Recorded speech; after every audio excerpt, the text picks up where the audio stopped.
A impressão que eu estou tendo aqui, Elisa, é que passar no concurso é igual acertar na loteria.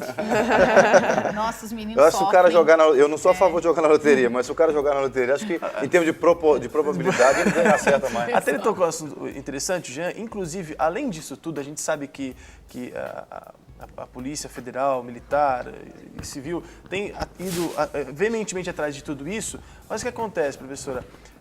Muitos boatos de que havia falcatrua, inclusive, em alguns concursos, algumas vagas já marcadas. Isso ainda existe, tendo em vista que a gente vive na modernidade também, nessa apreensão ferrenha que a polícia faz quanto a isso, mas existem situações de ponto eletrônico, relógio, pessoas que mandavam recados pela janela. Como é que está o cenário hoje da fiscalização nessas provas, inclusive nesses casos de Receita Federal e Tribunal? Na verdade, melhorou muito, evoluímos muito, até porque o cidadão está muito mais consciente dos seus direitos. Então, as pessoas não ficam caladas, elas denunciam. O Ministério Público é uma instituição muito presente, é uma instituição muito, presente, importante e digna, na verdade, porque ela ajuda muito nesse aspecto. Só que ainda tem. Então, você vê casos pontuais, hoje até que ponto não, mas vazar gabarito. Então, por exemplo, a Receita Federal, na prova de analista, que foi feito ano passado, excluiu pessoas no concurso sob a acusação de que tinha vazado gabarito. No concurso da Polícia Rodoviária Federal, foi o último concurso que foi feito em 2009, teve um problema judicial imenso, acusação de vazar gabarito. Então, a gente ainda tem esses problemas, só que eu não considero que isso contamine o concurso público de maneira geral. Eu acho que, é um processo legítimo, é um processo que escolhe pessoas pela impessoalidade, que é um dos princípios da administração. Então, só que o cidadão é o maior fiscalizador.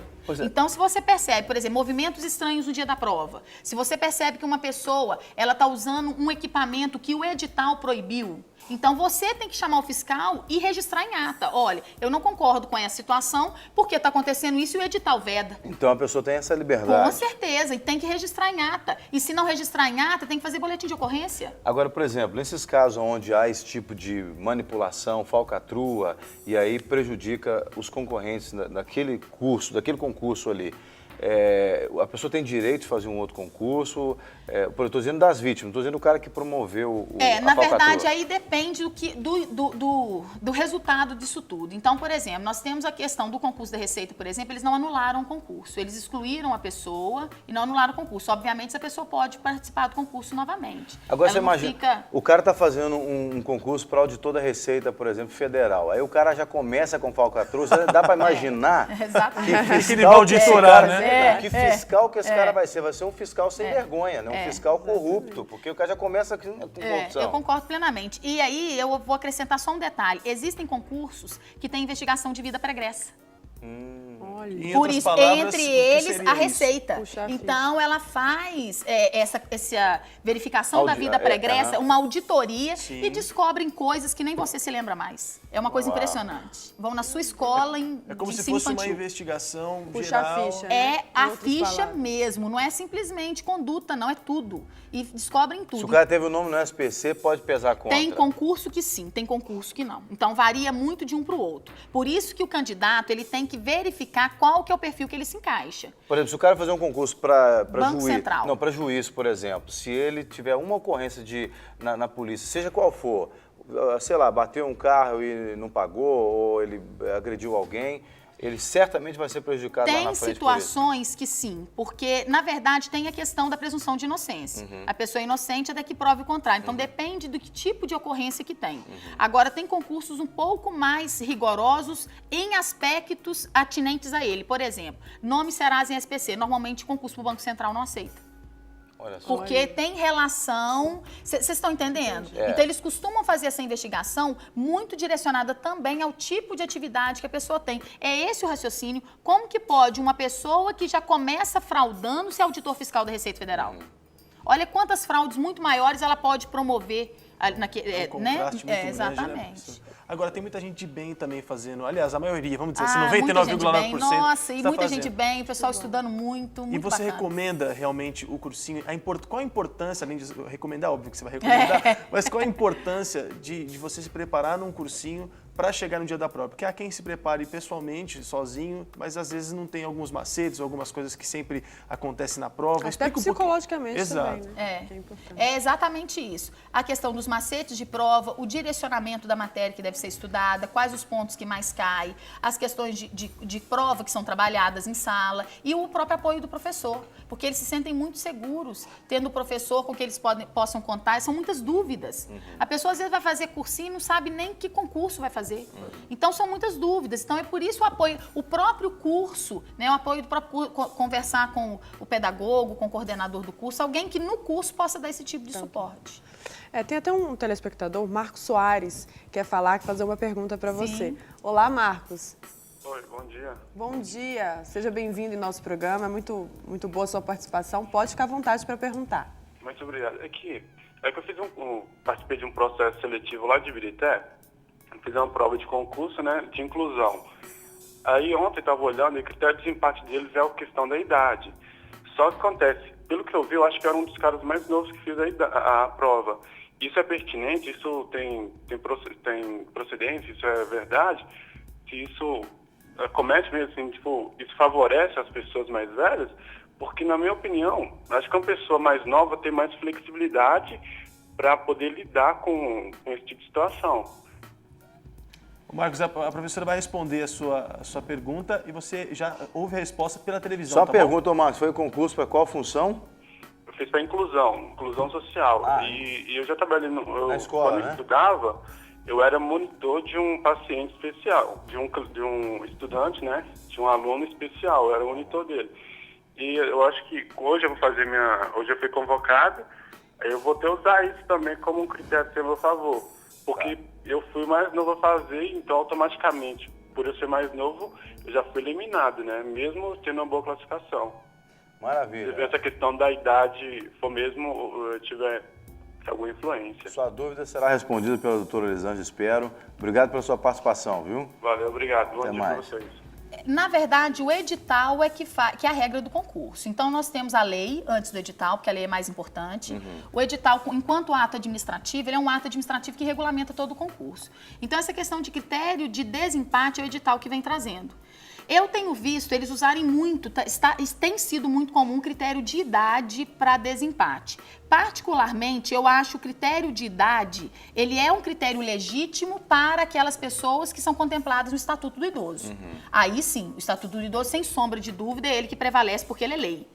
Só que os editais têm previsto idade independentemente do Estatuto do Idoso ou não. Em situações para pessoas que não têm... o cara de 40 30 anos. De 20 anos, e enfim.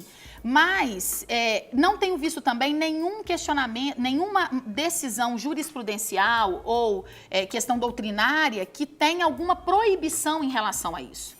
O ideal não é. O ideal é que seja alguma matéria da prova que seja o primeiro critério definidor. Então, você tem uma prova que é de conhecimentos básicos, que normalmente envolve português, informática, e conhecimentos específicos, que sejam os conhecimentos específicos o primeiro critério de desempate, para não causar esse tipo de situação que o nosso telespectador tem passado. Quando não é constitucional, chega até a ser constrangedor. Constrangedor.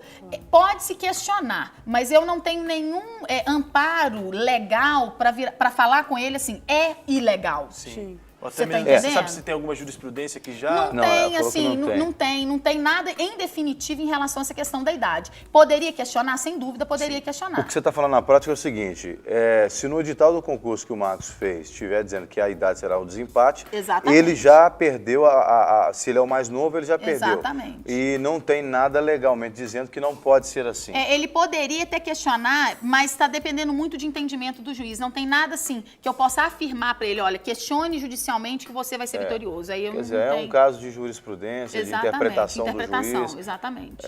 Muito bem. Caso não esteja no edital e isso estiver acontecendo realmente, ele tem Não direito pode, exatamente. Senão direito de reclamar. tem que cumprir o que está no edital. Então o Marcos tem que ler o edital muito Muito bem. direitinho para saber. Se não consta nada falando de desempate por idade, aí Exatamente. você pode questionar. Nós temos uma Exatamente. outra participação pelo telefone, eu não ouvi o nome. Alô, quem está falando? Viviane. Oi, Tudo bem, Viviane? tudo bem você? Eu tô bem, e você? Tudo bem. Então tá bom. Viviane, você quer fazer uma pergunta para a professora que também é doutora, porque ela falou que é professora antes de doutora, eu estou chamando de professora. Não, é professora. Você pode fazer a pergunta, Viviane? Eu sou aluna da Elisângela, moro aqui em Belo Horizonte, gosto muito dela. Eu estou ligando para parabenizar a participação dela e falar que realmente a preparação permanente é muito importante para concurso público, mas principalmente quando a gente tem professores como a Elisângela e o pessoal lá do cursinho, ajuda muito, a gente fica mais tranquilo na hora de fazer a prova, a gente se sente mais bem preparado, então isso traz muita tranquilidade para a gente. Viviane, tem feito diferença então para você, além de ser um cursinho renomado, tem uma professora que também é abençoada e te ajuda muito, então tem quase certeza que isso vai fazer uma diferença para você durante a prova. Com certeza. Além de todo o conhecimento que a Elisângela passa para a gente, ela ajuda psicologicamente, ela é nossa amiga. Então, isso conta muito. Na hora de fazer a prova, a gente lembra dos conselhos, lembra das dicas, não só da matéria, mas também das pegadinhas, das questões assim, peculiares da banca. Fica muito diferente mesmo. Ô, Viviane, deixa eu te perguntar, você quer fazer concurso? Já sabe para que você vai concorrer? O próximo que eu vou fazer vai ser o do Ministério Público da União. Ministério Público da União. Sim, e eu fiz você o já é TRE. advogada, você já é advogada? Não, eu sou fonoaudióloga, na verdade. Fonoaudióloga? mas Eu faço concurso para a área administrativa, dos tribunais. Ah, tá. Porque falou Ministério Público, logo eu liguei com a questão Mas é o cargo de analista, de Analista. técnico, na verdade. Aí como fonoaudióloga, no Exatamente. Na verdade, esse cargo é de nível médio. Então, é nível médio, qualquer escolaridade de nível superior também Entendi. acaba contemplando. caso. Você já fez alguma prova ou não? Vai ser a primeira? Não, eu fiz o TJ no passado e fiz o TRE agora, domingo. Fui aluna da Elisângela. Não, mas para esse cargo da União aí que você citou, você não fez ainda? Do Ministério Público da União, não. Nunca Não, fiz. vai ser a Primeira vez. Você acha que esse vai ser mais difícil? Eu achava que ia ser mais difícil, mas eu achei o TRE muito difícil domingo. Então, eu tô acreditando que o Ministério Público, por ser nível médio, vai vir a prova um pouco mais fácil do que a de analista que eu fiz agora pro TRE. Muito bem, Deus te abençoe lá, estude Amém. bastante, né? Amém. A gente aprendeu com a Bíblia que o Espírito Santo, ele nos lembra daquilo que nos traz esperança, né? Ou seja, ele nos faz lembrar aquilo que a gente estudou. Então, não Lembra vá para a mesmo. prova sem estudar, Lembra. continue estudando. Não há nada sem Deus. Com certeza, verdade. o Senhor vai fazer você lembrar daquilo que você precisa lá no dia. Com certeza, E sem vai dúvida. acontecer na sua vida o dia que Deus entender que vai ser o melhor para você. Como eu disse aqui, nós temos um amigo que é juiz e ele tentou 11 vezes, passou no 11º concurso para juiz. Então, se você está tentando, continue porque Deus vai te honrar, viu? Amém. Não, eu tenho muita fé, eu também acredito que tudo tem sua hora. E realmente, domingo eu fui fazer a prova pensando nisso, que o que tiver que ser meu, Deus vai me encaminhar. Amém. Amém. Muito Até mais, bem, Deus obrigado. abençoe, Viviane. Obrigada a vocês. Um beijo, Elisângela. Beijo. Eu queria fazer uma pergunta, interessante a fala dela, porque ela tentou TRE, o outro que ela falou foi qual? Ele atentou TJ. TJ e TRE. Isso. E agora está tentando um outro cargo. Isso. É muito comum isso no meio dos concurseiros, né? Eles começam num curso, Exato. concurso, depois não passa, vai para outro. São funções diferentes. Exatamente. Na verdade, faz até parte de um amadurecimento da pessoa também. Porque, por exemplo, o caso da Viviane, ela tentou primeiro o TJ. E ela realmente ficou na prova do TJ por muito pouco. Houve uma alteração de gabarito, uma questão mal feita, mal formulada, e acabou que nós não conseguimos contestar essa questão depois, judicialmente, e ela ficou justamente por causa dessa questão mal formulada. Então, ela acho que ela percebeu o seguinte: agora eu vou partir para os concursos federais. É aquilo que eu te falei antes. Às vezes você define o que você quer. Agora eu vou partir para os concursos federais, beleza. Então você deixa a legislação estadual e começa a focar na legislação federal. Como ela já está estudando há bastante tempo, ela já está bem preparada, na verdade. E o caso da Viviane é a questão psicológica também. Fica emocionalmente mais exato. estruturada, né? O fato desse concurso, eu acho, do TJ ter chegado tão perto e ficou decepcionada com essa questão, agora ela fica muito ansiosa. Mas a confiança também, depois de ter chegado perto, agora aumenta. Não, também, e outra porque eu coisa- posso Nossa, chegar- sem dúvida, ela é uma excelente E às aluna, é uma das vezes- melhores que nós temos. E às vezes que ela vai tentando, vai gerando também segurança, né, na Vai, pessoa. com certeza.